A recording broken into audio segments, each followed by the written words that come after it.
दर्शकों, आप सभी का स्वागत है। न्यूज डीएनएन की पहल कोरोना को हराना है। दर्शकों, आज हम इसी कड़ी में डॉक्टर वनिता बत्रा जी के साथ बातचीत के सिलसिले को आगे बढ़ाएंगे। पहले हमने बातचीत करी थी कि इम्यूनिटी पे कैसे काम करें, आयुर्वेदा के क्या योगदान है जिससे हम इस खतरनाक बीमारी से बच सकते हैं और किस तरीके से अपनी इम्यूनिटी को बढ़ा सकते हैं। दर्शकों, आज हम अपने दिनचर्या में योगा को किस तरीके से ऐड करें, क्या हमारा रूटीन रह सकता है जिससे हमारी सेहत बेहतर रहे और हम इस बीमारी से बच के रहें। तो सबसे पहले दर्शकों, हम स्वागत करते हैं डॉक्टर वनिता बत्रा का। डॉक्टर साहब, आपने दोबारा समय निकाला हमारे दर्शकों के लिए, इसके लिए बहुत बहुत धन्यवाद। सबसे पहला प्रश्न हम आपके साथ ही करना चाहते हैं कि एक दैनिक जीवन में किस तरीके से हम अपने लाइफ में योगा को इंडक्ट करें और उसके क्या फायदे हमारे दर्शकों को मिल सकते हैं। नमस्कार। जैसा कि आप सब जानते हैं कि हमारे माननीय प्रधानमंत्री जी ने लॉकडाउन का समय थोड़ा सा और बढ़ा दिया है हम सबकी सुरक्षा को देखते हुए। तो ऐसे समय में अब हमें सबसे ज़्यादा जिस चीज़ की ज़रूरत है वो धैर्य और संयम।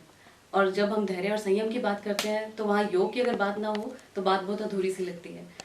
तो उसमें मैं आज आपको बताना चाहूँगी कि योग की कौन कौन सी जो क्रियाएं हम रूटीन में कर सकते हैं और जो सबके लिए करने में भी आसान है। उसमें कोई आपको ज़्यादा एक्सपीरियंस की ज़रूरत या ज़्यादा प्रैक्टिस की ज़रूरत नहीं पड़ती है। जैसे अगर हम योग की बात करें, जैसे अगर हम योग में बात करते हैं तो सबसे ज़्यादा इसमें प्राणायाम जो है बहुत इंपॉर्टेंट रोल प्ले करता है। क्योंकि जैसा कि आप जानते ही हैं, कोरोना का जो इन्फेक्शन है मेजरली रेस्पिरेटरी ट्रैक और हमारा पूरा जो रेस्पिरेटरी सिस्टम है उसको मेजरली अफेक्ट करता है। इसके अलावा हालांकि हमारी स्मेल करने की पावर है जो या मेमोरी है वो भी अफेक्ट इससे हो जाती है, लेकिन मेजरली जो है ये रेस्पिरेटरी सिस्टम के ऊपर अपना ज़्यादा दिखा रहा है प्रभाव।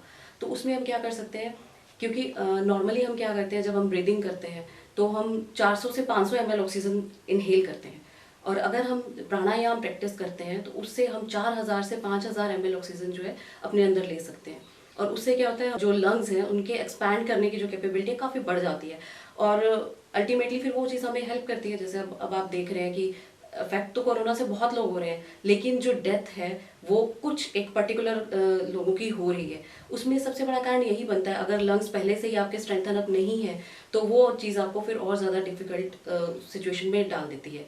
तो प्राणायाम जो है वो हेल्प करता है आपको आपके इम्यून सिस्टम को बेटर करने में, आपके लंग्स की स्ट्रेंथनिंग जो है बढ़ा देता है, वो आपकी म्यूकस मेम्ब्रेन्स को बेटर करता है। डॉक्टर वनिता, मैं आपसे एक चीज़ जानना चाहता हूँ कि जैसे हम जानते हैं कि कुछ लोगों को हैबिट है अल्कोहल यूज़ करने की डेली लाइफ में। Smoking is a very big problem. कुछ लोग तंबाकू का सेवन करते हैं।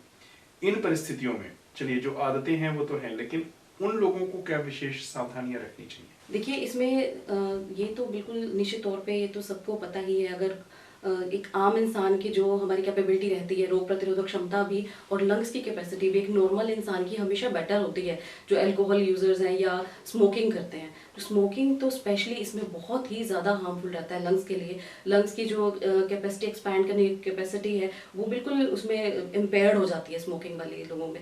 तो जो लोग पहले स्मोकिंग करते थे तो अब उन्हें ये स्मोकिंग जो है उनको धीरे धीरे करके छोड़ देनी चाहिए। अब एकदम से तो नहीं मैं कहूँगी कि आप आज कल तक आप कर रहे थे और आज आप छोड़ दीजिए, वो पॉसिबल भी नहीं है। लेकिन धीरे धीरे धीरे इस चीज़ को समझते हुए और साथ में अगर आप प्राणायाम का सहारा लेंगे तो आप इसे इजीली छोड़ भी पाएंगे।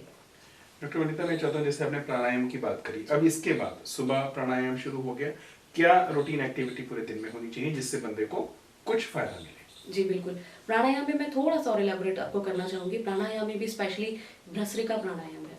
उसमें क्या होता है कि हम डीप इनहेल करते हैं और डीप एक्सहेल करते हैं।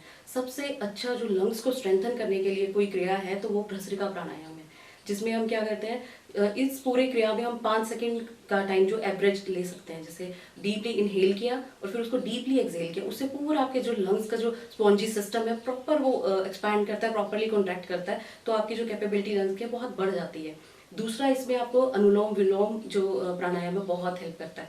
उससे ना सिर्फ आपका रेस्पिरेटरी सिस्टम बल्कि नर्वस सिस्टम पे भी वो बहुत अच्छा इफेक्ट करता है। क्योंकि अब इस टाइम पे जो हमारी जो फिजिकल हेल्थ तो चलो अफेक्ट हो ही रही है, मेंटल हेल्थ भी बहुत इम्पेयर हो रही है। क्योंकि स्ट्रेस इतना ज़्यादा है, हर वक्त हम न्यूज़ चैनल कुछ स्टार्ट करते हैं या न्यूज़पेपर्स पढ़ रहे हैं, सब जगह कोरोना कोरोना और कोरोना ही चल रहा है। तो उसमें नेचुरल सी बात है कि स्ट्रेस लेवल जो है बढ़ जाता है।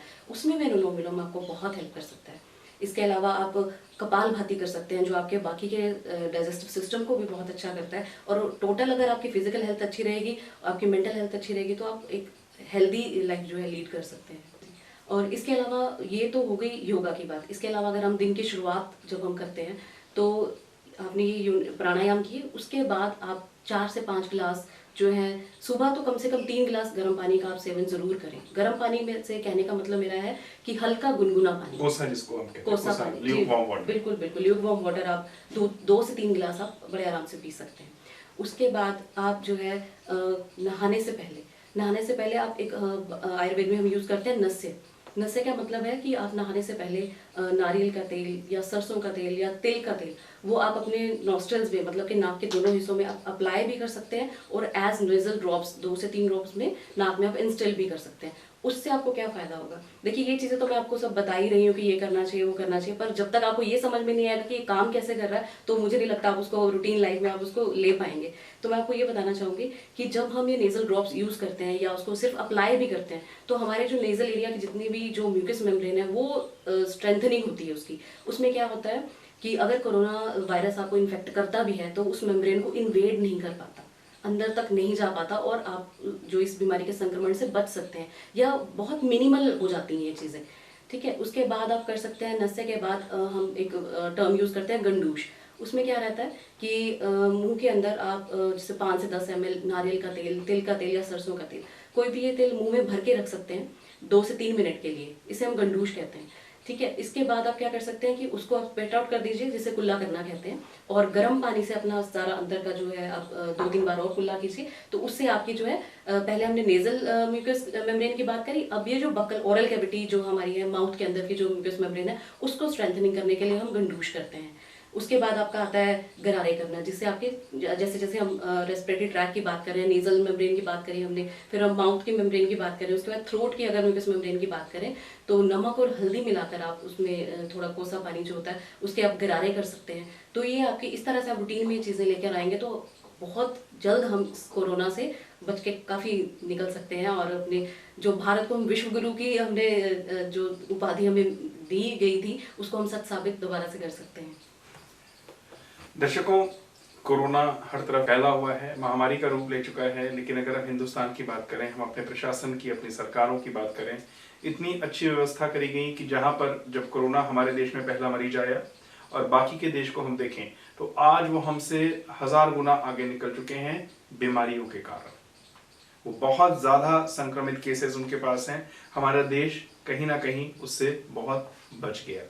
जो लॉकडाउन हुआ, जो कदम उठाए गए, और अगर आज हम अपनी संस्कृति को, अपनी सभ्यता को, अपनी परंपराओं को समझने की कोशिश करें, उनको हम सिर्फ डिस्कार्ड ना कर दें कि इसका क्या फायदा है, अगर हम उनको थोड़ा सा अडॉप्ट करने की कोशिश करें, तो जो डॉक्टर वनिता बत्रा जी ने जिन चीज़ों में प्रकाश डाला है, खास करके कोरोना के बारे में हम सब जानते हैं, सारे डॉक्टर्स यही कहते हैं कि ये हमारी रेस्पिरेटरी सिस्टम को अटैक करता है, मतलब श्वसन क्रिया जो हमारी है, प्रणाली है, उसके ऊपर इफेक्ट डालता है, और उसके बाद पेशेंट्स की हालत बिगड़ना शुरू हो जाती है।